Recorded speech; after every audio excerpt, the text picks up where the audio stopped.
எங்களுக்கு வாடிக்கையாக வீட்டுக்கே மீன் கொண்டு கொடுக்க மீன் வியாபாரி காலையில் வந்தார். அவர் கொண்டு வர மீன் எல்லாம் நல்ல தண்ணி மீனாக தான் இருக்கும். இன்றைக்கி பண்ணா மீன், அதாவது திலாப்பியா கொண்டு வந்திருக்காரு. இந்த மீனை பார்த்ததோட இளவரசி நகரில் இருக்க அனைவருக்கும் ஒரு ஆசை வந்துச்சு.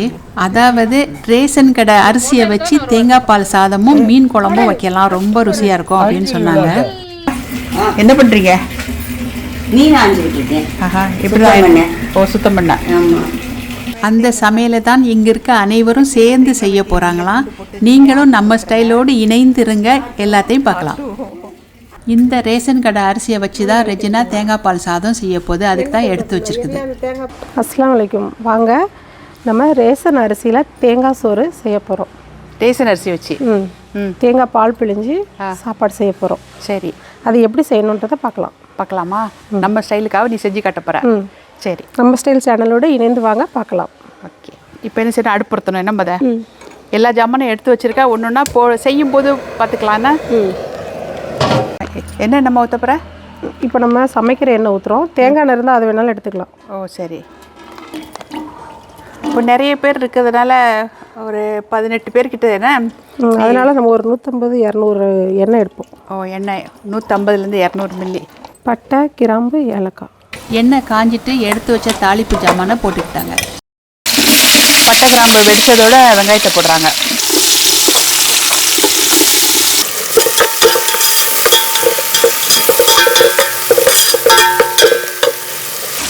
இது பெரிய உள்ளி தான் போட்டிருக்கேன்னா, பல்லாரி வீட்டில் இருந்த பிரியாணி இலை.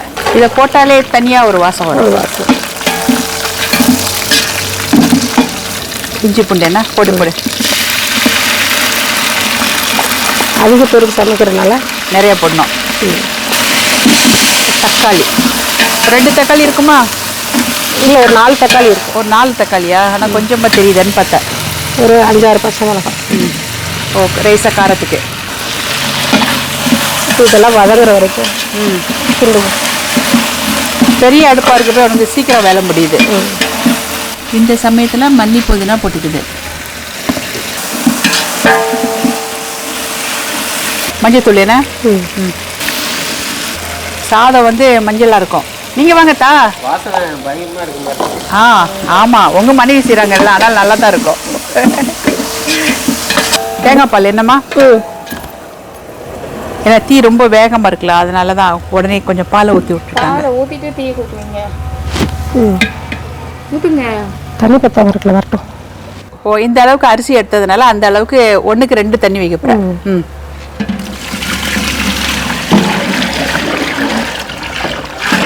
நீ லேட்டாக வந்தேனா? பாதி சாப்பாடு முடியும். பாதி சாப்பாடு முடிஞ்ச பிறகு வந்திருக்கேன்.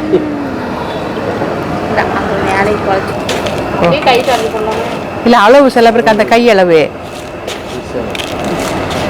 சமையல் மாஸ்டர் கை அளவு போடுறாங்களா? தான் போட்டுரு. சரியாக வந்துடும். கல் உப்பு தானே சரியாக வரும். கல் உப்பு தான் சாப்பாடுக்கு நல்லா இருக்கும். என்ன பால் பொங்கி வரதுக்குள்ள அரிசி கழுவிட்டு வந்துடும். சரி, அரிசி கழுவிட்டு வந்துடும்.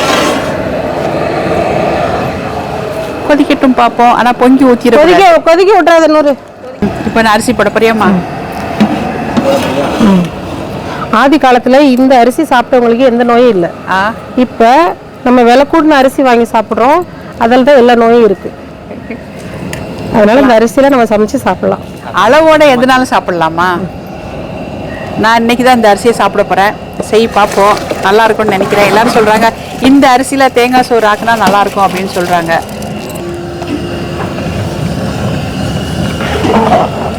கொஞ்சம் கொதி வந்த பிறகு உப்பு இருக்கான்னு பார்த்துக்கணும். லாஸ்ட்டில் பார்ப்போம். அரை வேக்காடு வந்த பிறகு. இன்னைக்கு உள்ள மாஸ்டருக்கு ரொம்ப தாகமா, அதனால பானையோட தூக்கி தண்ணி குடிக்கிறாங்க. உப்பு தண்ணியை கொடுத்துட்டாங்க. நல்ல தண்ணின்னு கேட்டால் அப்போ இதில் தான் தண்ணி வேணுமா? கடைசியில் இதில் தான் அவங்க தண்ணி குடிக்க நல்ல தண்ணி கிடச்சிருக்கு தாகத்துக்கு மாஸ்டருக்கு. இன்னைக்கு சமையல் மாஸ்டர் அவங்க தானே. தொண்டை தண்ணிலாம் வத்தி போச்சு பேசி பேசி. டீ ரொம்ப வேகமாக இருக்கு. என்ன மெதுவாக எரியுது. ஏன்னா அந்த அரிசி நின்று வேகும் தானே. என்னம்மா இப்போ தான் அரிசி ஊறின மாதிரி இருக்குது.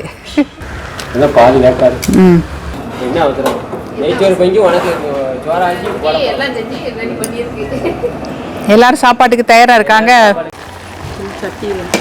நல்லா வெந்து வந்துட்டு இப்போ கொஞ்ச நேரம் தம்மில் போட்டால் சரியாக வந்துடும். என்னம்மா நம்ம ஸ்டைலில் சாதம் தயாராகிட்டு இப்போ மீன் குழம்பு செய்ய போகிறாங்க. இப்போ மீன் குழம்பு வைக்கிறதுக்கு சட்டி உட்காந்து வச்சாச்சு. மாஸ்டர் வரணும். மாஸ்டர் சொல்லுங்கள், இப்போ என்ன செய்ய போகிறீங்க? மீன் குழம்பு செய்ய போகிறோம். மீனெல்லாம் வாங்கி வெட்டி கழுவி சுத்தப்படுத்தி வச்சுட்டாங்க. இப்போ எண்ணெய் ஊற்றுறோம். ஈரம் தண்ணி இருக்கோ? காஞ்சிட்டா? இல்லை. ஓ காஞ்சிட்டா. சமையல் எண்ணெய் ஊற்றிருக்காங்க. காஞ்சிருச்சா என்ன? வெந்தயமா? ம் வெந்தயம் மட்டும் தான் போடுவேன். என்னம்மா என்னம்மா அது? சின்ன வெங்காயத்தை சதைச்சு வச்சிருக்கேன். ஓ அந்த உள்ளி சொல்லுவாங்களா தானே? ஏன்னு கேட்டிங்கன்னா முழுசா வராம குழம்பு கொஞ்சம் திக்கா கிடைக்கணுன்றதுக்காக. ஓ வெறும் தக்காளியா இது? ஆமாம், தக்காளியை மட்டும் 1-2 அரைச்சி வச்சிருக்கிறேன். வேகவும் செய்யும், 2 துண்டு துண்டா நம்மளுக்கு கிடக்கவும் செய்யாது, குழம்பு திக்காயிடும். இதை யாரும் பொறுக்கி ஒதுக்கவும் மாட்டாங்க. குழம்புங்க பெரியவங்களாம் அந்த இதை எடுத்து ஓரமாக வச்சிடுறாங்கல்ல. எங்கள் வீட்டில் தண்ணியை பொறுக்கி வச்சிருவாங்க. மீனை கழுவி சுத்தப்படுத்தி எடுத்து வச்சிருக்காங்க. முளை வத்தல் போடுறேன். இந்த ரெசிபி எனக்கு புதுசுமா? உனக்கும் புதுசு தானே? மிளகா தான் போட்டு பழகிடும். இது அந்த புளி சேர்ந்து பிசுக்கும் போது நல்ல ஒரு சார் வரும், அது டேஸ்டா இருக்கும். அந்த மிளகா தானே வெந்து ஆமாம் சாப்பிடும்போது அந்த மசாலா அந்த புளிப்பு அதெல்லாம் கலந்து வரும்போது வெறும் மிளகாத்தூள் என்ன மிளகாத்தூள் போட்டாலே எண்ணெயில் அது ஒரு நல்ல ஒரு கலர் வந்துடும். இப்போ புளி கரைச்சல்னா தேவைக்கு குழம்புக்கு தக்க புளி போட்டுக்கோங்க. இங்கே மாங்காய் போடுறதுனால புளியை கம்மியாக போடுறாங்க. இந்த மல்லிக்கீரை அந்த மிளகாவோட நெடி எல்லாத்துக்கும் மிளகா பொடி திறந்த வெளியில் வச்சு சமைச்சா கூட எல்லாத்துக்கும் இருமல் வருது. அந்த மிளகா அவ்வளோ நெடி ஏறுது. மல்லி சீரகம் மஞ்சள் நீ சொந்தமாக அரைச்சதுன்னா? ஆமாம், வீட்டில் தயார் பண்ணி வச்சுருக்கோம். ஓ சரி. மீன் குழம்பு மசாலா குடத்தோட தண்ணி ஊற்றுறாங்க. மீன் குழம்பு ரொம்ப சீக்கிரம் வச்சிடலாம். எல்லாம் தயாராக இருக்குமா? டக்குன்னு வச்சிடலாம். குடத்தோட தண்ணி ஊற்றி சமைக்கிறது இதான் முத வாட்டி நான் பார்க்குறேன். குடமா தண்ணி ஊற்றுவாங்கன்னு சொல்லுவாங்கல்ல. ஆமாம். ஓ குடமா தண்ணி ஊற்றுறது. இப்போ என்ன போட போடுறோம். உன் சமையலுக்கு எல்லாத்துக்குமே கல் உப்பு தான் பயன்படுத்துகிறேன். தாராள மனசு இல்லை, அளவுக்கு இவ்வளோதான் தெரியும். அது நம்ம வீட்டுக்காரர் எப்படின்னா நம்ம கொண்டாடி சாப்பாடு தருவான்னு எதிர்பார்க்க.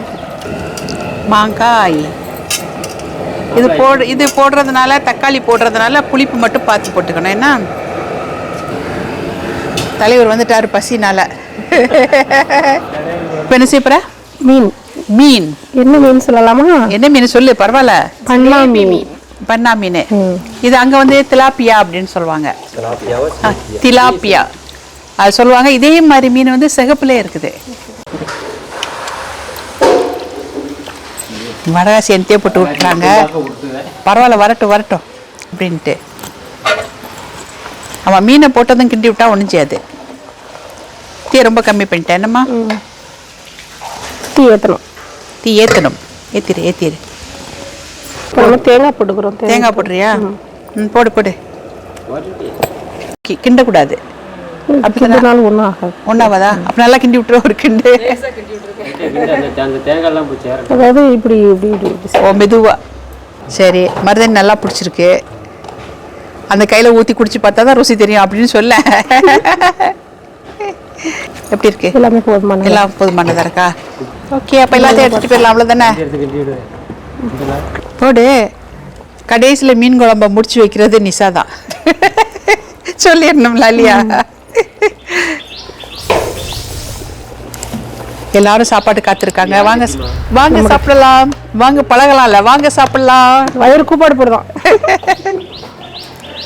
குழம்பு தயாராகிட்டு. என்னம்மா? திறந்து வெளியாதால் கபகபான் இருக்கு சாப்பாட்டு வாசம். வாங்க சாப்பிடலாம். எப்படி இருக்கு தெரியுமா? எப்படி இருக்கு சொல்லுங்க. வீடியோ போட்டிருக்கேன், அதனால சொல்ல மாட்டேன். சொல்லிருங்க மீரா. அப்படியா? நல்லா கொஞ்சம் குழஞ்சி இருக்குதுனால பார்க்க நல்லா இருக்குது. சொல்லுங்க தலைவா, எதா இருந்தாலும் சொல்லுங்க தலைவா. யாருக்கு வேணுமோ வாங்கி போட்டு சாப்பிட்டுக்கணுமா? நீ என்னம்மா கொண்டு வர? கொஞ்சம் வை. கப்பை குழைச்சதா? நான் பார்க்கவே இல்லை. ஓகே, கொஞ்சம் வை பாப்பா. உணமாட்டுக்குண்ணே. கப்பக்கிழங்கு மசியலை மீரா வீட்டில் செஞ்சாங்க. மீரா எப்படி மீரா இருக்கு சாப்பாடு சொல்லுங்க மீரா. ஒரு சின்ன சின்ன சூடு நல்லா இருக்குமா? நல்லா இருக்கா? சுடு சாப்பிடுறது நல்லா இருக்கு. சுட சுட சாப்பிடும்போது நல்லா இருக்கு. கைக்கே எடுக்க முடியல, வாயில வைக்க முடியல, அந்த அளவுக்கு சூடா இருக்கு. சூடா இருக்கா? சூடா இருக்கட்டும். ருசி எப்படி இருக்கு சொல்லுங்க. நல்லா இருக்கு. நல்லா இருக்கா? ஆமா, உங்க மனைவி செஞ்சது நல்லா தான் இருக்கும். ஐசம்மா இந்த பக்கம், அவங்க அந்த பக்கம், இவங்க அந்த பக்கம், அவங்கவுங்க பசியோட ருசியா சாப்பிட்டுட்டு இருக்காங்க. செம்மையா இருக்கா? ஏன் சொல்லிட்டோமே. ரேஷன் அரிசி மாதிரியே இல்லையா? சார் ஊத்தவா? நூறு கொஞ்சம் குழம்பு ஊற்றி விடு.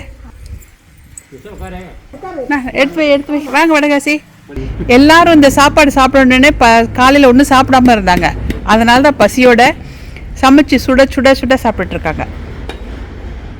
இப்போ தான் ஃபஸ்ட்டு முறையாக ரேஷன் தேங்காய் சோறு சாப்பிட்டேன். ஓ, தேங்காய் சோறு. ஆனால் எல்லாமே நல்லா இருக்கு.